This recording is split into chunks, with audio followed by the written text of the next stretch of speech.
In this section, we will talk about antiderivatives, and antiderivatives are exactly as they sound. They are the opposite of derivatives.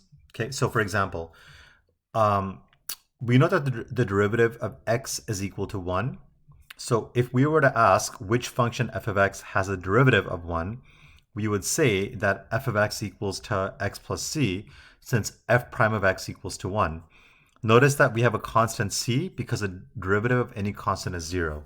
Now let me explain that a little bit. Okay, so let's say that we have f of x equals to x plus 6, then f prime of x just equals to 1 because the derivative of x is 1, but then for 6 the derivative is 0. If I have f of x equals to x plus 8, then same thing happens. F prime of x is still equal to 1. Now this constant can be any number, but because it has a derivative of 0, we use c because it can be any real number. But then the derivative of x plus c will still equal to 1. Here's another example. We know that the derivative of x squared is equal to 2x. So if we were to ask which function f of x has a derivative of 2x, we would say that f of x is x squared plus c because f prime of x is equal to 2x. Let me give you another example. Let's say that f of x was equal to x squared minus 4. Then we would say that f prime of x is equal to 2x because a negative 4 has a derivative of 0. Let's say we have f of x equals to x squared plus 1000. Then f prime of x is still equal to 2x because the 2 comes down, but 1000 has a derivative of 0. So it's always going to be in the format of x squared plus c because c can be any real number and its derivative will be 0. Okay, now, but here's something more complicated. What if we said that f of x, you want to find f of x where the derivative of that function is equal to 5x squared? In other words, which function has a derivative of 5x squared? Well, this is a little more complicated, right? So we have a 5 up there, and then like what do we do with that? Do I multiply the 5 times 2? But if we say that f of x is equal to x to the 10th, then f prime of x, the 10 will come down, will equal to 10x to the 9th. So this clearly is incorrect. This is not correct. So what do we do in that case? And that's what we're going to be exploring today. Okay, so so to do this, that the problem is instead of a coefficient of 3, we need a coefficient of 5. So to get rid of the coefficient of 3, we would need to divide by 3 because let's say you have x cubed, then the 3 comes down, so we get an exponent of 2. So we get that 3x squared, right? But we still need to get rid of the 5. So we're going to have a formula for this, and that's what we're going to be talking about in this section. So this is the formula for, well, okay, first off, antiderivatives is any function f of x where f prime of x equals to f of x. And we always have a constant c because the derivative of any constant is equal to 0. And the antiderivative is written as this symbol. And this notation represents the definite integral. Okay, so this symbol is called an integral sign. The forms are antidifferentiate, or integrate, or find the indefinite integral. They all mean the same thing, and this process is called antidifferentiation or integration. So when we integrate, we're going to take the integral and follow the formula. So here's the basic formula for the integral, and we're going to be using this all throughout the section. If you have the integral of x to the n dx, so the integral has to be taken with respect to x, then this equals to x to the n plus 1 over n plus 1 plus c. So for example, let's say we have the integral of 5x squared. First of all, the 5 is a constant, so we can take it out of the integral. So we have 5 times the integral of x squared. Once we have it in the form of x to the n, we simply follow the formula. It's x to the n plus 1, where n is the exponent, divided by n plus 1. So because the exponent's 2, according to this formula, it'll be x to the 2 plus 1 over 2 plus 1, and that's x cubed over 3. If you combine this, you get 5x cubed over 3 plus c. Now let's check. So when you check, so we're saying that the integral of this is going to equal to 5x to the third plus c. Oh, sorry, over 3 plus c. So we want to find out what is f prime of x. And if we did it correctly, it should give you 5x squared, because the derivative of this function will equal to 5x squared, since the integral of 5x squared is 5x cubed over 3 plus c. So first off, I'm going to take the 5/3 and move it to the side because it is a constant. And then by the power rule, this 3 comes down. So I'm going to have 3x to the second power, I subtract 1. And then the derivative of c is equal to 0 because it's a constant. Now the 3 and 3, these are going to cross out. So we're going to get f prime of x is equal to 5x squared. And that's exactly what we took the integral of. And then the plus c, again, its derivative is equal to 0, so we can just ignore that, and we're left with just a 5x squared. So this is correct. And one way to know if you did it correctly is just to take the derivative of whatever function you get at the end, and that derivative should equal to what we take the integral of. So remember this formula, x to the n plus 1 over n plus 1 plus c. We're going to be using that over and over and over again. So here's an example. We want to consider this function, and we want to find the antiderivative of f of x. So remember that the integral of f of x, or the antiderivative, they're the same thing. That formula is equal to x to the n plus 1 over n plus 1, where n is the exponent. So for the first one, the exponent's 10.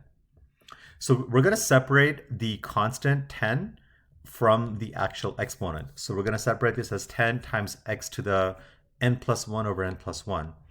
So if the exponent's 10, we get 10 plus 1 over 10 plus 1. Here we separate the 4, we get 5 plus 1 over 5 plus 1. Then we have a negative 7. We have 2 plus 1 divided by 2 plus 1. Now for the 7, if it's a constant, we just add an x to it. And then you always get that plus c, because we have some constant and that derivative is 0. So we always have a plus c.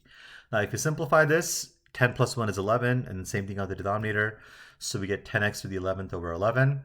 Then we get 4x to the 6th over 6, minus 7x to the 3rd over 3, minus 7x plus c. And remember the integral of any constant. So let's say you have a constant a with respect to x. It's just going to equal to ax. Like here, you have a 7. We just add an x to it, because the integral of 7x is going to be 7. And then, of course, you have to reduce any fraction. So that 4 over 6 is going to reduce to be 2 over 3.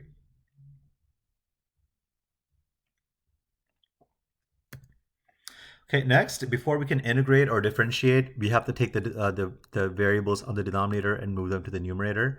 So we have 8x to the 5th plus 6x to the negative 2nd minus 5x to the negative 7th. Okay, now what do we do with this? Well, we're going to follow this rule over and over and over again.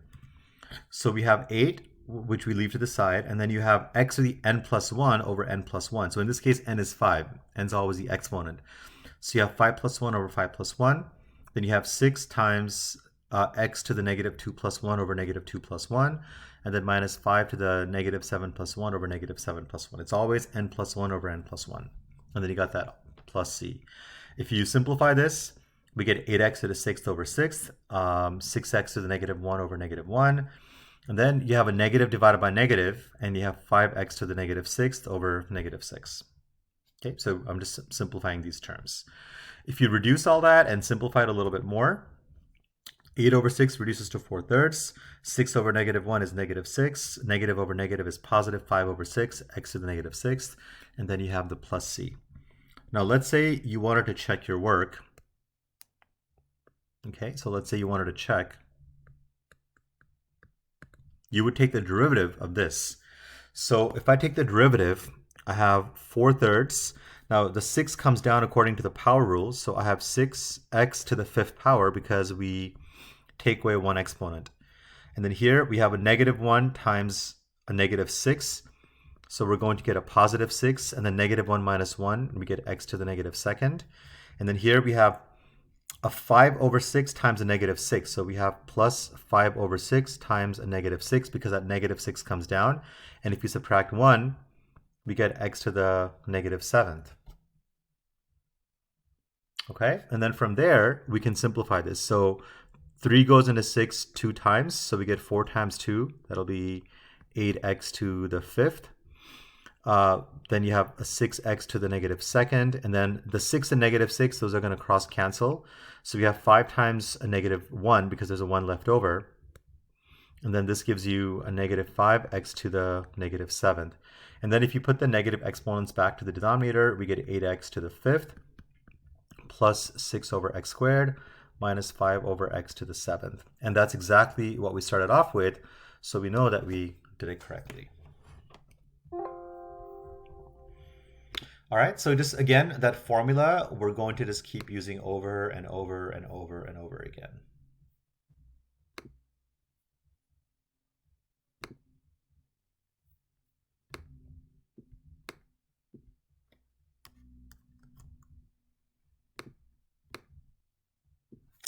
Sorry, I'll fix this later. Okay. The end of it, it's kind of overlapping, but I'll fix it at the end there. Then at the end, I just put all these negative exponents back to the denominator because that's where they belong. And I'll fix that at the end. Okay. So here are a list of integrals. The one, so this is the main one we're going to be using, the power rule of integrals. But some of these trig ones, you're also gonna see. And then this one here, if you have 1 over x, it's going to be ln absolute value of x. If you have e to the x, its integral is going to be e to the x. And then these are all the trigonometric integrals. Okay, so here's an example. Consider the function f of x equals to 10 over x squared minus 7 over x to the 7th. Let f of x be the antiderivative. Now, in this case, we have a very, normally, you know, until now, we just had a generic c. But this time, our c is going to be a very specific value according to this rule that f of 1 has to equal to 0. So f of x is the function, and f of x, the big f of x, is going to be the antiderivative. So first, let's get ready to differentiate. The x to the 2nd moves to the numerator. We have 10x to the negative 2nd. X to the 7th moves to the numerator. We have 7x to the negative 7th. And from there, we are going to now use the power rule. So once again, the power rule of integrals is if you have x to the n with respect to dx, then that'll equal to x to the n plus 1 over n plus 1 plus c.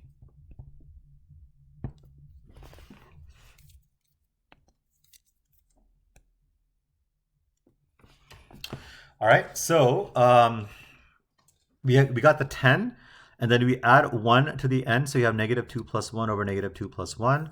And then here we have the negative 7, and then you have negative 7 plus 1 over negative 7 plus 1, and then we have c.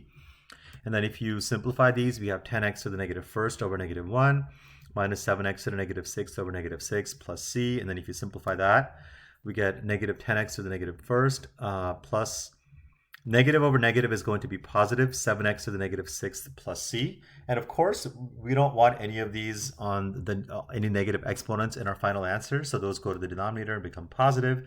So we get negative 10 over x to the 1st plus 7 over x to the 6th plus c. Now, we're not quite done though, because normally we would leave the answer in terms of c. However, we're given that for the antiderivative f of x, f of 1 is equal to 0. So in order to solve for the specific c where this happens, we're going to replace each of the x values with 1. So this represents the x values, the input. And we're going to replace the f of x or the y value with 0. So we're going to get 0. Let me write this over here. This is your x, this is your y.